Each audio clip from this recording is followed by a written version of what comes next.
सत साहेब। तो अभी तक हमने कबीर बीजक में जाना कि संत रविदास जी और जो अन्य अनुयायी बैठे हैं कबीर साहिब जी के, वो कबीर साहिब जी से प्रश्न पूछते हैं अलग अलग। और संत रविदास जी जो काफ़ी देर तक सुन रहे थे कबीर साहिब जी को, बाद में वो भी एक एक करके प्रश्न पूछते हैं।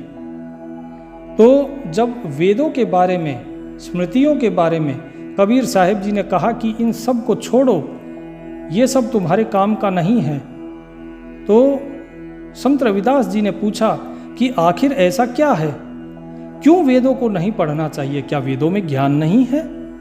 क्या स्मृतियों में ज्ञान नहीं है? फिर आप किस लिए इन शास्त्र, वेद, पुराण, इन सब का किस लिए खंडन करते हैं? तो कबीर साहिब जी ने कहा, स्मृति आह गुणन के चीन्हा, पाप पुण्य को मार्ग कीन्हा।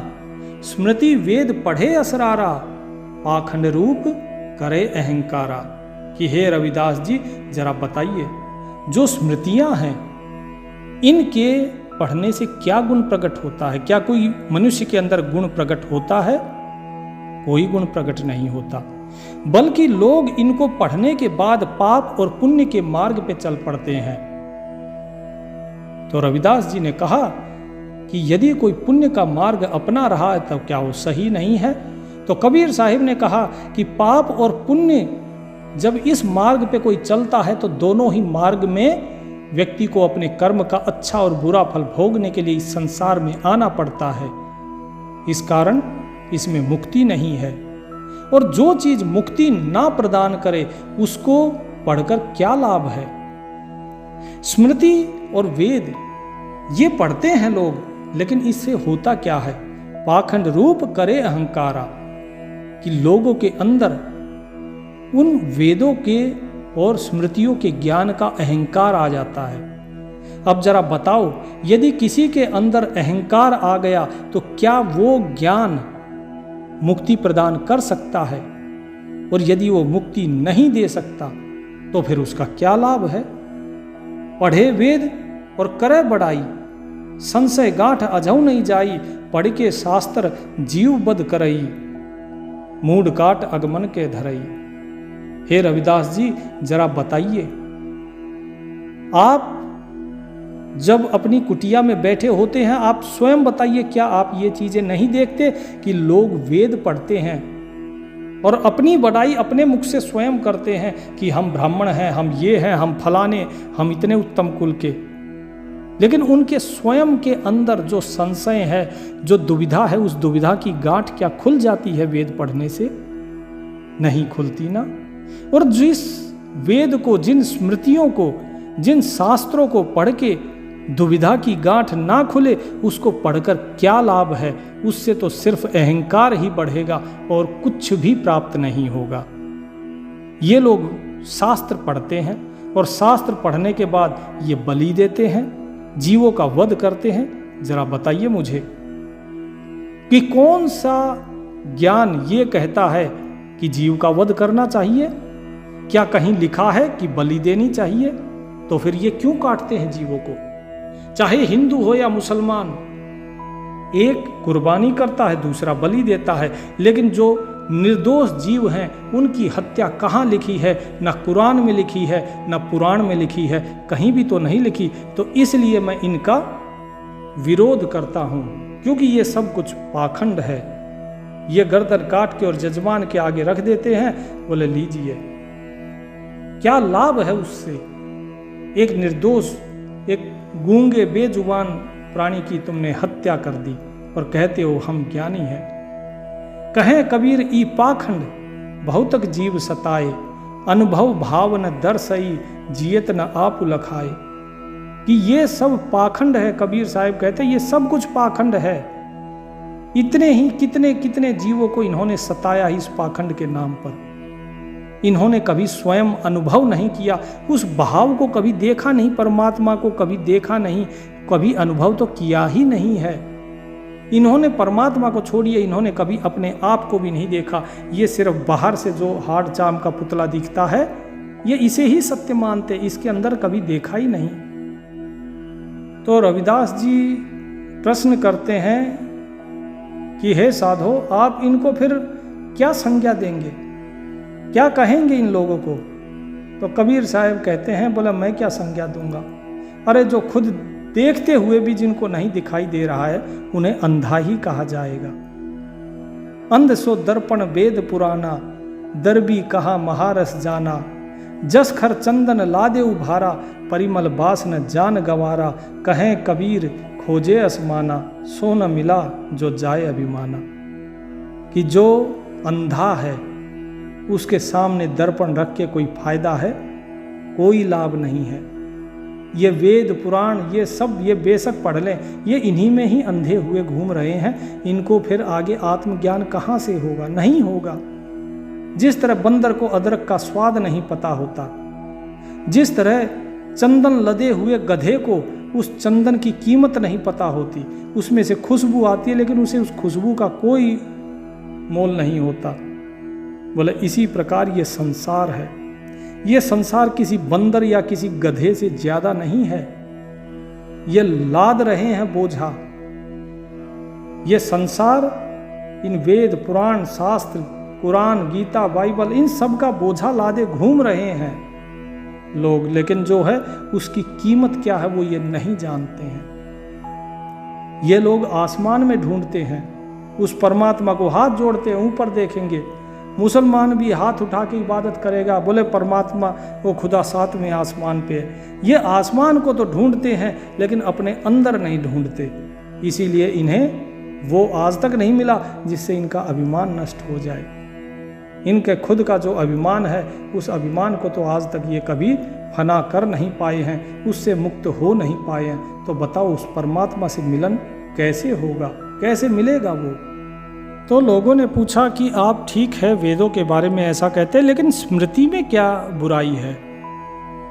तो कबीर साहब जी कहते हैं कि वेद की पुत्री स्मृति भाई, सो जेवरी कर लेत ही आई। आप ही बरी आप गर बंधा, झूठा मोह काल का फंदा। कि जो स्मृतियां हैं बोले ये भी वेदों से ही उत्पन्न हुई हैं, ये भी वेदों से ही आई हैं। और ये मान के चलो कि ये रस्सी लेकर आई है तुम्हें, ये फांस लेकर आई है बांधने के लिए, केवल नाम ही बदला है। लेकिन ऐसा क्यों कहते हैं कबीर जी कि वेद मत पढ़ो, स्मृतियों में मत भूलो? क्यों? क्योंकि जिस प्रकार का ज्ञान वेद के अंदर दिया हुआ है, स्मृतियों के अंदर दिया हुआ है, उसे आजकल के लोग नहीं जानते। क्योंकि जो भाषा शैली उसके अंदर है, जो संस्कृत उसके अंदर लिखी हुई है, वो बहुत ही कठिन है, वो बहुत पुराने ज़माने की है। और लोगों को इस चीज़ का ज्ञान नहीं था कि वो संस्कृत जो है उसमें वास्तव में क्या ज्ञान है। तो इस कारण जो भी पंडित लोग थे या उस समय के जो ब्राह्मण थे, वो लोगों को जैसा चाहते वैसा बता देते और लोगों को उस पर यकीन करना पड़ता। इसलिए कबीर साहब जी ने मना किया। ऐसा नहीं है कि वेदों में ज्ञान गलत दे रखा है, नहीं, बल्कि इसलिए उन्होंने मना किया क्योंकि उसे बाकी लोग पढ़ नहीं सकते थे, समझ नहीं सकते थे। और जो चीज़ आपको समझ में ना आए उस पर भरोसा नहीं करना चाहिए, क्योंकि दूसरा व्यक्ति सच बोल रहा है या झूठ बोल रहा है, आप कैसे इस चीज़ को प्रमाण करेंगे? प्रमाणित नहीं कर सकते हैं। तो इसीलिए उस चीज़ को मत पढ़ो जो आपकी समझ में नहीं आए। इसलिए कबीर साहिब जी ने मना किया। और साहिब जी कहते हैं कि आप ही बरी आप गर बंधा, कि तुम स्वयं ही मुक्त और स्वयं ही बंधते हो। तुम्हें किसने कहा बांधने के लिए? कोई तुम्हें नहीं बांध रहा, तुम स्वयं अपने विषयों से बंधे हुए हो। झूठा मोह काल का फंदा, तुम जो मोह जाल में फंसे हो ये काल का फंदा है, तुम इसमें स्वयं बंधते हो। किस लिए मोह करते हो? बंधवत बंधन छोड़ी नहीं जाई, विषय स्वरूप भूली दुनियाई। कि तुम विषयों में भूले हुए हो स्वयं को, और इस बंधन के अंदर ऐसे बंधते जा रहे हो कि तुम चाहकर भी इसे छोड़ नहीं पा रहे हो। कोई और तुम्हें नहीं बांध रहा है, तुम स्वयं ही अपने आप को लपेटे हुए हो। जैसे एक सांप कुंडली मार कर बैठता है, इसी तरह तुमने इन विषयों के चारों तरफ कुंडली मारी हुई है और तुम इसे छोड़ना नहीं चाह रहे हो। अब जब तुम स्वयं ही नहीं छोड़ना चाह रहे हो तो तुम दूसरे के ऊपर कैसे आक्षेप लगा सकते हो कि मुझे किसी ने बांधा हुआ है? बंधे तो तुम स्वयं हो। और इन्हीं विषय रूपों में ये सारी दुनिया भूली हुई है, इसी विषय वासना में। हम देख रहे हैं, हमरे दिखत सकल जग लूटा, दास कबीर राम कही छूटा, कि भाई ये सारा जगत लूट गया देखते देखते। और छूटा कौन?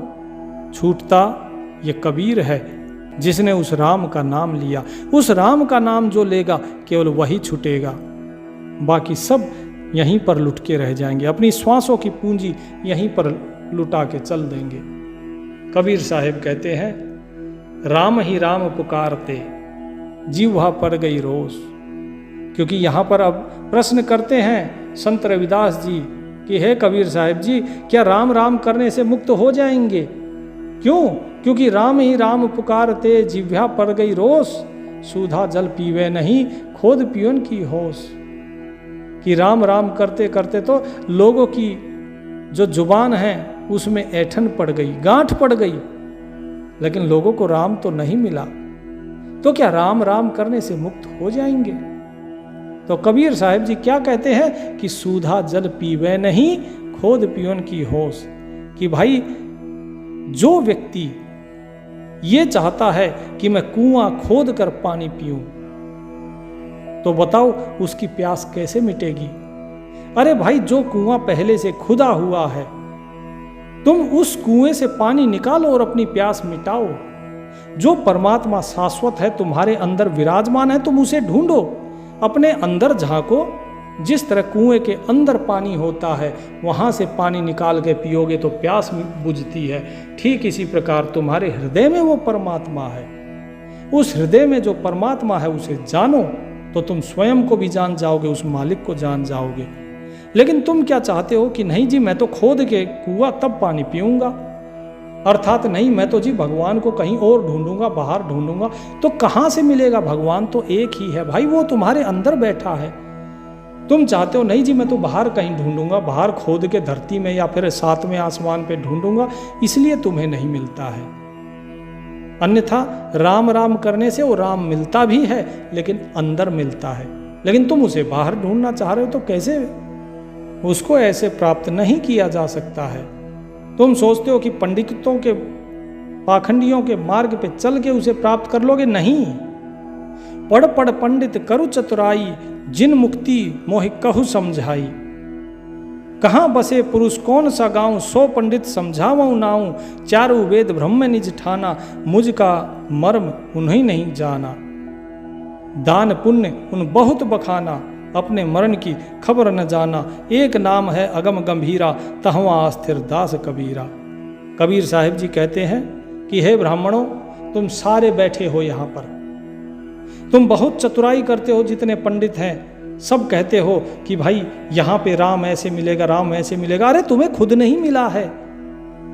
तुम जितनी मुक्ति की बात कहते हो, श्राद्ध करो, ये करो, वो करो, क्या उससे किसी की मुक्ति हुई? अगर हुई है तो मुझे बताओ।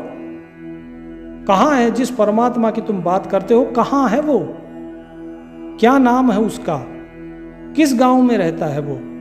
सो पंडित समझाओ नाओ, बताओ उसका नाम मुझे समझाओ, बताओ कहाँ है।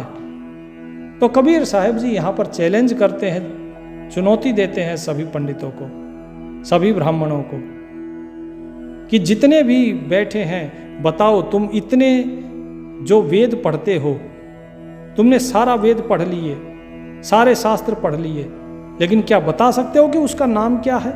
वो किस गांव में रहता है? बता सकते हो? तुम हाथ जोड़ते हो, पूजा पाठ करवाते हो, कहाँ रहता है बताओ? कौन है वो? देखा है कभी उसे?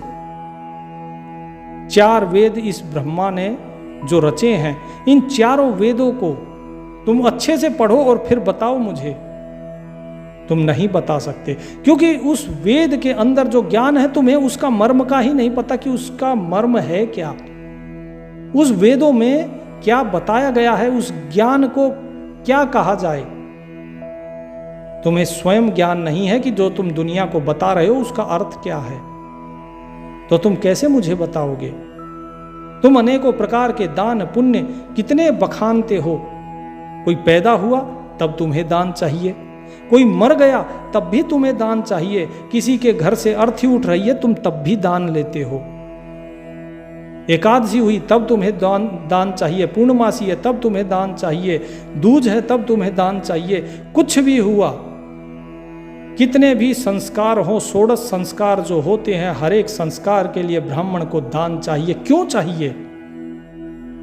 इतने दान और इतने पुण्य तुमने बना दिए हैं, ये सब दान से क्या होगा? ये सब तुमने अपने पेट भरने के लिए किया है, ताकि तुम अपना जीवन यापन कर सको।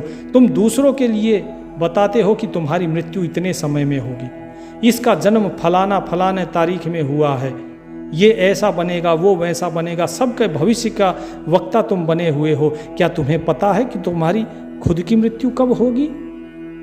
दान पुण्य उन बहुत बखाना, अपने मरण की खबर न जाना। तुम्हें अपने मरने की खबर नहीं है और दान पुण्य की बात करते हो कि इससे मुक्ति मिलेगी।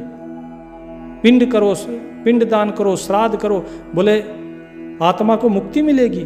तुम्हें स्वयं का ही ज्ञान नहीं है कि तुम कब मरोगे, तुम्हें मुक्ति मिलेगी कि नहीं मिलेगी। तुम दूसरे को बहका रहे हो। ये कबीर केवल एक ही जगह स्थित है, केवल उस परमात्मा के नाम में। एक नाम है अगम गंभीरा, वही है परमात्मा का एक नाम जो अगम है, गंभीर है, और ये कबीरदास उसी में स्थित है, उस नाम में ही स्थिर है। ये कबीर और किसी चीज को नहीं जानता, ये सिर्फ एक उस मालिक को जानता है। कौन से मालिक को? कि चींटी जहां न चढ़ सके, राई ना ठहराए, आवागमन की गम नहीं, तहाँ सकलो जग जाए। कि जहां न चींटी चढ़ सकती है, जहां राई का दाना नहीं ठहर सकता, इतनी बारीक जगह है वो, वहां कोई आवागमन नहीं है। ये सारा संसार को एक दिन वहीं जाना है। तो ये कबीर वहां स्थित है, उस परमात्मा के साथ एक है।